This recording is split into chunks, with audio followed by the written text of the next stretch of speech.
Telangana assembly సమావేశాల్లో ఆసక్తికర సంఘటన చోటు చేసుకుంది. విపక్ష నేత హోదాలో అసెంబ్లీకి వచ్చిన మాజీ ముఖ్యమంత్రి కేసీఆర్తో సీఎం రేవంత్ రెడ్డి కరచాలనం చేశారు. సభలో కేసీఆర్ వద్దకు వెళ్లి పలకరించారు. కేసీఆర్ ఆరోగ్యం గురించి సీఎం రేవంత్ రెడ్డి వాకబు చేశారు. మంత్రులు ఉత్తమ్ కుమార్ రెడ్డి, శ్రీధర్ బాబు, అడ్లూరి లక్ష్మణ్, సీతక్క, ఎమ్మెల్యే నవీన్ యాదవ్ ఆయన్ను పలకరించి అభివాదం చేశారు. 2 నిమిషాల తర్వాత వెళ్లిపోయిన కేసీఆర్ అసెంబ్లీ సమావేశాల తొలి రోజు దివంగత మాజీ ఎమ్మెల్యేలు రామ్రెడ్డి దామోదర్ రెడ్డి, కొండా లక్ష్మారెడ్డిలకు సంతాప తీర్మానాలను సభలో ప్రవేశపెట్టారు. అనంతరం సభ్యులు సంతాపం తెలిపారు. సంతాప తీర్మానాల అనంతరం కేసీఆర్ సభ నుండి వెళ్లిపోయారు. మాజీ సీఎం కేసీఆర్ ఈరోజు సభలో ఉన్నది కేవలం 2 నిమిషాలు మాత్రమే. ప్రతి వ్యక్తికి క్రమశిక్షణ ఉండాలని, అప్పుడే అతను జీవితంలో విజయ శిఖరాలను అధిరోహిస్తారని రాష్ట్ర కార్మిక శాఖ మంత్రి వివేక్ వెంకటస్వామి అన్నారు. ప్రపంచంలో చాలామంది క్రమశిక్షణతోనే విజయం సాధించారని పేర్కొన్నారు. ఖైరతాబాద్లోని వాసవి భవన్లో కేసీ పుల్లయ్య ఫౌండేషన్ ఆధ్వర్యంలో నైపుణ్య శిక్షణ పొంది ఉపాధి, ఉద్యోగాలు సాధించిన విద్యార్థులకు సర్టిఫికెట్లు ప్రదానోత్సవం జరిగింది. ఈ కార్యక్రమానికి మంత్రి వివేక్ వెంకటస్వామి ముఖ్య అతిథిగా హాజరై విద్యార్థులకు సర్టిఫికెట్ ప్రదానం చేశారు. ఈ సందర్భంగా ఆయన మాట్లాడుతూ వివిధ రంగాల్లో ఆసక్తి ఉన్న విద్యార్థులకు శిక్షణ ఇచ్చి ఉపాధి, ఉద్యోగ అవకాశాలను కేసీ పుల్లయ్య ఫౌండేషన్ కల్పించడం అభినందనీయమన్నారు. విద్యార్థులు కష్టపడడం అలవాటు చేసుకోవాలని సూచించారు. ప్రతి ఒక్కరూ కలలు కని ఆ కలల సాధనకు కృషి చేయాలని చెప్పారు. విద్యార్థులు ఉన్నత శిఖరాలకు చేరుకొని తల్లిదండ్రులకు మంచి పేరు ప్రతిష్టలు తీసుకురావాలని, వారి కళ్ళల్లో ఆనందం చూడాలని చెప్పారు. కేసీ పుల్లయ్య ఫౌండేషన్ కార్యదర్శి అనిల్ కుమార్ కామిశెట్టి మాట్లాడుతూ రాబోయే కాలంలో తెలంగాణలో నిరుద్యోగం నిర్మూలనే లక్ష్యంగా కేసీ పుల్లయ్య ఫౌండేషన్ పనిచేస్తుందని చెప్పారు. 2035 నాటికి 150,000 మందికి నైపుణ్య శిక్షణ ఇప్పించి ఉద్యోగ అవకాశాలు కల్పిస్తామని పేర్కొన్నారు. వాళ్ళు ట్రైనింగ్ ఇప్పించి చాలా చోట్ల కూడా ట్రైనింగ్ ఇప్పిస్తారు. Ultimate success of training is employment. ఆ ఎంప్లాయ్మెంట్ ఈ రోజు ఇంతమంది స్పాన్సర్స్, పర్టికులర్లీ డెలాయిట్ ఇంకా ఇతర సంస్థలు ఎవరైతే స్పాన్సర్ చేస్తున్నారో PVR Quality, Sun Rise Resort, Infosys, UAE, Vizag resorts, ఇది కూడా it's a win win situation for both. వారికి అవసరం ఉంటుంది, but you have to give them good people. So that giving good people is coming through KC Pullaiah foundation garu. So it's a very noble initiative అన్నమాట. సో ఇలాంటి వాళ్ళకు ఎప్పుడు కూడా ప్రోత్సహించాలి. నేను వాళ్ళ ఫాదర్ గురించి చెప్పేటప్పుడు I was recollecting from a very small youth Congress worker, he could reach the place of a union minister and he had a dream, I want to be the president of this country. So all of you must have a very good dream. I would request all the students, all the trainees over here who have been employed, please have a dream in life. You have to say, I want to achieve this. సినిమాలను నేడు college విద్యార్థులు సైతం బెట్టింగ్లు వేసి చూస్తున్నారని కేంద్ర సహాయక మంత్రి బండి సంజయ్ పేర్కొన్నారు. ఆయన అఖండ 2 సినిమా వీక్షించిన అనంతరం మీడియాతో మాట్లాడుతూ బాలకృష్ణ నటన సీనియర్ ఎన్టీఆర్ను గుర్తుకు తెచ్చేలా ఉందని అన్నారు. బాలకృష్ణలో సీనియర్ ఎన్టీఆర్ను చూసుకుంటున్నామని ఆయన అన్నారు. అఖండ 2 సినిమాలో బాలకృష్ణను చూస్తే పరమేశ్వరుడే ప్రత్యక్షమైనట్లు అనిపించిందని తెలిపారు. ఈ చిత్రం చూసి ఎంతో సంతోషించానని అన్నారు. బోయపాటి శ్రీను సంచలనాలకు మారుపేరని, ఆయన ఏ సినిమా చేసినా సమాజానికి ఉపయోగపడేలా ఉంటుందని కొనియాడారు. పరమేశ్వరుడు బోయపాటిలో ఆవహించి ఈ సినిమాను తీయించి ఉంటాడని సంజయ్ అన్నారు. అఖండ 2 సినిమా చూసిన తర్వాత ఇన్నాళ్ళు తన జీవితాన్ని, సమయాన్ని వృధా చేసుకున్నానని అనిపించిందని తెలిపారు.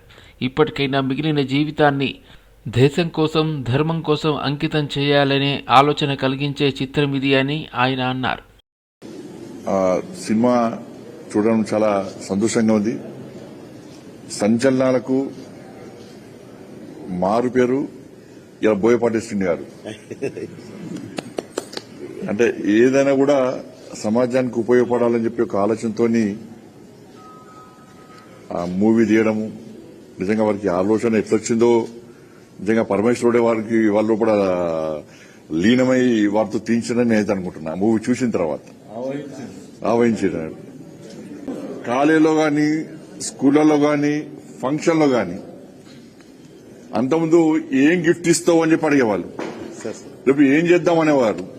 ఇప్పుడు క్లాస్ రూమ్లు కాలేజీలే బాలకృష్ణ గారి సినిమాని చూడాలని చెప్పి బెట్టింగ్ పెట్టుకుని ఇలా సినిమాలు చూసే పరిస్థితి వచ్చిందంటే అది బాలకృష్ణ గారి గొప్పతనం. ఇవాళ ఆ వయసులో ఇలా ఎన్టీ రామారావు గారిని మైమర్పించే విధంగా ఎన్టీ రామారావు గారు లేరు అన్నటువంటి విషయాన్ని ప్రజలు ఎవరు ఊహించుకుంటలేరు. ఇలా బాలయ్య గారి రూపంలో ఇవాళ ఎన్టీఆర్ చూసుకుంటున్నాం. ఇవాళ అటువంటి ఒక గొప్ప నటుడు బాలకృష్ణ గారు. నిజంగా వారు వేషధారణ వారిని చూస్తుంటే నిజంగా శివుడే ప్రత్యక్షమైనటువంటి పరిస్థితి మనకు కనబడుతుంది. ఇన్ని రోజులు నా జీవితాన్ని, నా సమయాన్ని వృధా చేసుకున్నా, కనీసం ఇప్పటి నుంచైనా ఈ మిగిలిన జీవితాన్ని కూడా ఈ ధర్మానికి అర్పించాలి, ధర్మం కోసం పనిచేయాలి, ఈ దేశం కోసం పనిచేయాలని చెప్పి 100 తప్పకుండా ఆలోచన తెప్పించేటువంటి మూవీ. సంగారెడ్డి పట్టణంలోని జిల్లా కాంగ్రెస్ పార్టీ ఆఫీసులో కాంగ్రెస్ పార్టీ 140వ ఆవిర్భావ దినోత్సవం ఘనంగా నిర్వహించబడింది.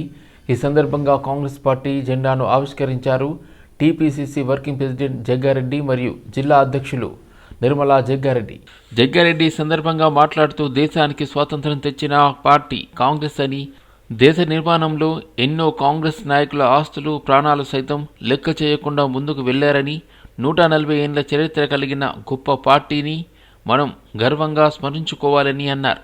అలాగే బీజేపీ పార్టీకి సంబంధించిన సోషల్ మీడియాలో మార్ఫింగ్ ఫోటోలు మరియు దుష్ప్రచారాలు యువతను తప్పుదారిలోకి నడిపిస్తున్నాయని, యువత ఇలాంటి కుట్రలను గ్రహించాలని జగ్గారెడ్డి సూచించారు. ఈ కార్యక్రమంలో నియోజకవర్గ convener Anjaneyulu, CDC Ramreddy, block Congress అధ్యక్షుడు రఘుగౌడ్, ఆత్మ కమిటీ చైర్మన్ ప్రభు, సదాశివపేట మండల అధ్యక్షులు సిద్ధన్న, సంగారెడ్డి పట్టణ అధ్యక్షులు జార్జ్, బుచ్చిరాములు, నరసింహారెడ్డి, నాయకులు కూన సంతోష్, కిరణ్ గౌడ్, మహేష్, శ్రీకాంత్ తదితరులు పాల్గొన్నారు.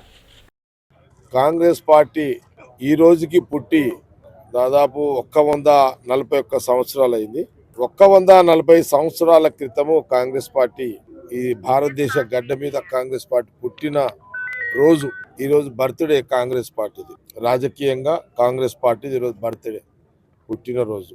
ఆ రోజు మహాత్మా గాంధీ, జవహర్లాల్ నెహ్రూ, మోతీలాల్ నెహ్రూ, రాహుల్ గాంధీ గారి యొక్క కుటుంబము, అనేక మంది కాంగ్రెస్, అనేక మంది మహానుభావులు, మహానాయకులు. మరి ఆ రోజు స్వాతంత్రం కంటే ముందు ఈ దేశంలో కాంగ్రెస్ పార్టీ పుట్టింది. అప్పుడు ఏ పార్టీ కూడా లేదు. పార్టీ అంటే ఇప్పుడున్న విమర్శిస్తున్న బీజేపీ అప్పుడు పుట్టలే. ఆ రోజు కాంగ్రెస్ పార్టీ పుట్టిన సందర్భంలో ఇండిపెండెన్స్, స్వాతంత్రం కంటే ముందు కాంగ్రెస్ పార్టీ పుట్టిన తర్వాత మహాత్మా గాంధీ నేతృత్వంలో జవహర్లాల్ నెహ్రూ గారు, మోతీలాల్ నెహ్రూ గారు, రాహుల్ గాంధీ కుటుంబం ఆనాటి నుంచి కూడా మరి దేశంలో ప్రజలు సుఖశాంతులతో ఉండాలి, స్వేచ్ఛగా ఉండాలి, డెమోక్రసీ ప్రజాస్వామ్య పద్ధతిలో జీవించాలి. ఆ రోజు కాంగ్రెస్ పార్టీ పుట్టిన తర్వాత దేశానికి ఇండిపెండెన్స్ రావాలి, శాంతియుత మార్గంలో మహాత్మా గాంధీ గారు, జవహర్లాల్ నెహ్రూ గారు, రాహుల్ గాంధీ గారి యొక్క కుటుంబం మొత్తం కూడా ఆనాటి నుంచి దేశ ప్రజల మంచి పరిపాలన, మంచి పాలన, స్వతంత్రం రావాలి, స్వేచ్ఛగా జీవించాలి దేశ ప్రజలు అని ఆ రోజున మహాత్మా గాంధీ గారి బాటలో, శాంతియుత మార్గంలో, వారి నేతృత్వంలో జవహర్లాల్ నెహ్రూ గారు, ఇంకా అనేక మంది పెద్దలు, కాంగ్రెస్ పార్టీ పెద్దలు. అమెరికన్ తెలుగు అసోసియేషన్ ఆటా 19వ వార్షికోత్సవ సభకు ముఖ్య అతిథిగా భువనగిరి పార్లమెంటు సభ్యులు చామల కిరణ్ కుమార్ రెడ్డి హాజరయ్యారు. అమెరికన్ తెలుగు అసోసియేషన్ అధ్యక్షులు జయంత్ చల్లా, సతీష్ రెడ్డి వారిని పుష్పగుచ్చం మరియు శాలువాతో సత్కరించారు. ఈ కార్యక్రమంలో బీజేపీ రాష్ట్ర అధ్యక్షులు రామచంద్రరావు, శాసనసభ్యులు చామకుర మల్లారెడ్డి, మల్రెడ్డి రంగారెడ్డి తదితర ప్రముఖులు పాల్గొన్నారు. ఆటా 19వ వార్షికోత్సవం తెలుగు సంఘాల అభివృద్ధి, సాంస్కృతిక చైతన్యానికి ప్రోత్సాహం ఇవ్వడంలో ఒక ముఖ్య కార్యక్రమంగా నిలిచిందన్నారు. 19th year, 35 years overall, 19th year ఇక్కడ అంటే every alternate year you do it in Hyderabad. ప్రతి ఆల్టర్నేట్ ఇయర్ ఇక్కడ ఒక వేడుకలు జరుపుకోవడమే కాకుండా అమెరికాలో కూడా కాన్ఫరెన్స్ జరుపుతారు. ఈ సంవత్సరం అమెరికాలో కూడా కాన్ఫరెన్స్ జరుగుతుంది. ఈ కార్యక్రమానికి హైదరాబాద్ కాచిగూడలో ఏర్పాటు చేసిన ఉచిత మెగా వైద్య శిబిరానికి ప్రజల నుండి మంచి స్పందన లభించింది. మున్నూరు కాపు విద్యార్థి వసతి గృహము, బద్రి విశాల్ పిత్తి ట్రస్ట్, అగర్వాల్ సేవాదల్, శ్రీ భగవాన్ మహావీర్ వికలాంగ్ సహాయత సమితి సంయుక్త ఆధ్వర్యంలో ఈ వైద్య శిబిరాన్ని నిర్వహించారు. ఈ శిబిరంలో రక్త పరీక్షలు, మధుమేహం పరీక్షలు, ఈసీజీతో పాటు గుండె సంబంధిత వైద్య పరీక్షలు నిర్వహించారు. అనారోగ్య సమస్యలతో బాధపడుతున్న వారికి వైద్యులు అవసరమైన పరీక్షలు చేసి ఆరోగ్యంగా ఉండేందుకు పలు సూచనలు, సలహాలు అందించారు. అదేవిధంగా ఉచిత కంటి పరీక్షలు నిర్వహించి అవసరమైన వారికి కంటి అద్దాలు పంపిణీ చేశారు. వైద్యులు సూచించిన మేరకు రోగులకు ఉచితంగా మందులు కూడా అందజేశారు. సమాజంలోని పేద మరియు మధ్యతరగతి ప్రజలకు సేవ చేయడమే లక్ష్యంగా ఇలాంటి సేవా కార్యక్రమాలను నిరంతరం చేపడుతున్నామని నిర్వాహకులు తెలిపారు. భవిష్యత్తులో కూడా మరిన్ని ఆరోగ్య సంబంధిత కార్యక్రమాలు నిర్వహిస్తామని వారు వెల్లడించారు. मनोर कापूर विद्यार्थी वसंती गुरहम ఇంకా ఎండోమెంట్ డిపార్ట్మెంట్ అందరు కలిసి ఈ మెగా మెడికల్ క్యాంప్ పెట్టారు. ఇందులో cardiologist, general physician, dental, orthopaedic, BMD, sugar, BP, 2D echo, ECG అన్నీ ఫ్రీ ఉన్నాయి. తర్వాత ఐ చెకప్స్ ఫ్రీ ఉన్నాయి. ఎవరికి అద్దాలు అవసరం ఉంటే అద్దాలు ఇస్తున్నాము. తర్వాత వాళ్ళకి ఏమైనా క్యాట్రాక్ట్ ఉంటే క్యాట్రాక్ట్ ఆపరేషన్స్ కూడా ఫ్రీ ఉన్నాయి. సో ఈ సాధురామ్ ఐ హాస్పిటల్ ద్వారా కండక్ట్ చేస్తున్నారు ఐ మొత్తం చెకప్. తర్వాత కిమ్స్ సన్షైన్ ఇవి మిగతా అన్ని ఫెసిలిటీస్ ఇస్తున్నారు డాక్టర్ది. సో దగ్గర 400 to 500 పేషెంట్స్ ఉంటారు ఈచ్ మెడికల్ క్యాంప్లో మా దగ్గర. From Badri Vishal Pannalal Pitti Trust. This trust has organized in our Munnar Kapu Vidyarthi Vasati Graham Trust, and this occasion is one of the best occasion for checking up the health, eye camps, cardiac and general physician, teeth, etc. Many number of doctors have come. They are doing the best services to the poor and needy people, and this is one of the mega camp.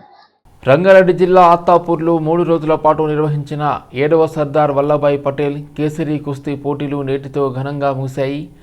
Final పోటీ హోరాహోరీగా సాగి ప్రేక్షకులను ఆకట్టుకుంది. Final పోటీలో సాయల్ సింగ్ రవీందర్ పైల్వాన్ తన ప్రత్యర్థిపై ఆధిపత్యం ప్రదర్శించి ఘన విజయం సాధించి కేసరి టైటిల్ను కైవసం చేసుకున్నాడు. చివరి వరకు ధైర్యంగా పోరాడిన మహేందర్ వీరాభిమాని పైల్వాన్ 2వ స్థానంలో నిలిచాడు. ఈ కార్యక్రమానికి ముఖ్య అతిథులుగా హాజరైన బీజేపీ రంగారెడ్డి జిల్లా రూరల్ అధ్యక్షుడు రాజా భూపాల్ గౌడ్ మాట్లాడుతూ కుస్తీ వంటి సాంప్రదాయ క్రీడలు యువతను శారీరకంగా, మానసికంగా బలపరుస్తాయని అన్నారు. యువకులు మద్యం, డ్రగ్స్ వంటి దురలవాట్లకు దూరంగా ఉండి క్రీడల్లో పాల్గొనాలని సూచించారు. దేశానికి ఎలాంటి సమస్య వచ్చినా ముందుండి పోరాడే స్ఫూర్తి యువతలో ఉండాలని, దేశం కోసం, ధర్మం కోసం నిలబడాలని పైల్వాన్లు, యువకులకు ఆయన పిలుపునిచ్చారు. ఇలాంటి కుస్తీ పోటీలు నిర్వహించడం అభినందనీయమని నిర్వాహకులను ప్రశంసించారు.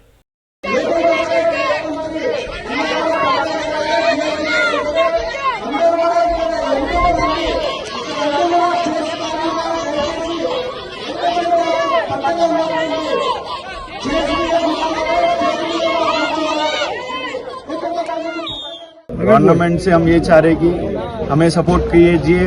हम हैदराबाद से हर बार हर टूर्नामेंट में, हैदराबाद तेलंगाना में कुछ भी टूर्नामेंट होता है हम फर्स्ट आते हैं. हमें सपोर्ट करना चाहिए और नेशनल इंटरनेशनल लेवल तक की पहलवानी के लिए हमें फैसिलिटी देनी चाहिए. गवर्नमेंट से विनती करना चाह रहा हूँ कि हम पहलवानों के लिए रेसलिंग में कुछ सुविधाएं दिए. बहुत सुविधाएं जो हमें नहीं मिलती है, बहुत चीज़ें हैं. और हमारा रेसलिंग का जो स्पोर्ट्स कोटे में वो है भी नहीं, वो भी डालना चाहिए. गवर्नमेंट से अभी एक विनती करता हूँ कि हमारे यहाँ हैदराबाद में, तेलंगाना में रेसलिंग के लिए अच्छी फैसिलिटी देनी चाहिए. फैसिलिटी बहुत ख़राब है यहाँ compare to other states. Sardar Vallabhbhai Patel kesari మరియు రెజ్లింగ్ ఛాంపియన్షిప్ నిర్వహిస్తా ఉన్నారు.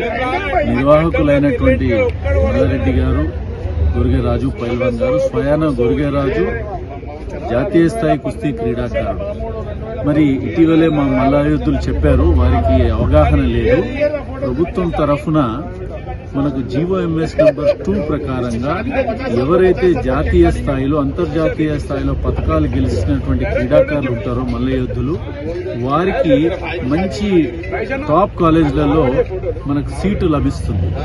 ప్రతి ఏటా ఇప్పుడు ఎంసెట్లో కానీ, లా సెట్లో కానీ, PG సెట్లో కానీ, ఎడ్ సెట్లో కానీ, డైట్ సెట్లో కానీ ఇవన్నిట్లో కూడా GOMS నెంబర్ 2 ప్రకారంగా ఖచ్చితంగా జాతీయ స్థాయిలో గనక పథకం వచ్చినటువంటి మల్లయోధుడు ఉన్నట్టయితే ఖచ్చితంగా మంచి టాప్ కాలేజీలో సీట్ లభిస్తుంది. సర్దార్ వల్లభాయ్ పటేల్ పేరు మీద జరుగుతున్నటువంటి కుస్తీ పోటీలు ఇది 7వ సంవత్సరం పెద్ద గ్రాండ్ గా మంచి ఆర్భాటంతో ఆర్భాటంతో జరిపారు. ఇందులో దాదాపుగా 300 టీంలు పాల్గొన్నాయి. అందులో ఫైనల్ గా వచ్చినటువంటి టీంలకి రోజు ప్రజెంటేషన్ డిస్ట్రిబ్యూషన్ జరిగింది. వాళ్ళకు కేసరి సర్దార్ వల్లభాయ్ పటేల్ కేసరిని వాళ్ళ ప్రదానం చేయడం జరిగింది. నాచారం చౌరస్తాలోని శివాలయం వద్ద స్థానికులు ఆందోళనకు దిగారు. రోడ్డు మరమ్మతుల పేరుతో శివాలయం ప్రహారీ గోడను కూల్చడంపై స్థానికులు తీవ్ర ఆగ్రహం వ్యక్తం చేస్తున్నారు. మతపరమైన ప్రాధాన్యం ఉన్న శివాలయం ప్రహారీ గోడను ఎలాంటి ముందస్తు సమాచారం లేకుండా కూల్చడం ఏమిటని స్థానికులు అధికారులను ప్రశ్నించారు. ఈ ఘటనకు నిరసనగా పెద్ద సంఖ్యలో ప్రజలు రోడ్డుపైకి రావడంతో నాచారం చౌరస్తాలో ట్రాఫిక్ భారీగా నిలిచిపోయింది. ఆందోళన కారణంగా వాహనాలు కిలోమీటర్ల మేర నిలిచిపోవడంతో ప్రయాణికులు తీవ్ర ఇబ్బందులను ఎదుర్కొన్నారు. పరిస్థితిని అదుపులోకి తెచ్చేందుకు పోలీసులు ఘటనా స్థలానికి చేరుకుని ట్రాఫిక్ను మళ్లించే ప్రయత్నం చేస్తున్నారు. శివాలయానికి సంబంధించిన నిర్మాణాలను కాపాడాలని, తక్షణమే అధికారులు స్పందించి న్యాయం చేయాలని స్థానికులు డిమాండ్ చేస్తున్నారు.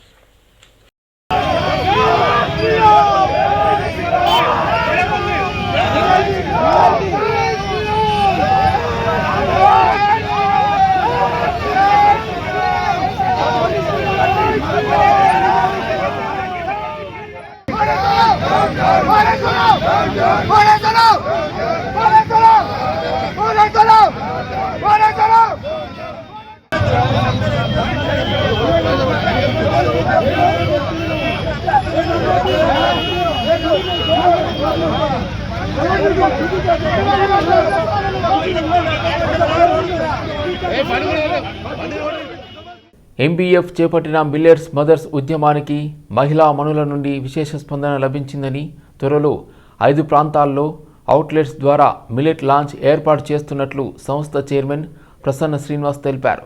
హైదరాబాద్ మాదాపూర్ మినర్వా హోటల్లో MBF ఆధ్వర్యంలో మిల్లెట్స్ మదర్స్ ప్రమాణ స్వీకార కార్యక్రమం నిర్వహించారు. ఈ ఉద్యమంలో పాల్గొంటున్న 44 మంది మిల్లెట్ మదర్స్కి kitchen inspection certificate, FSSAI certificate, water testing పత్రాలను అందించారు.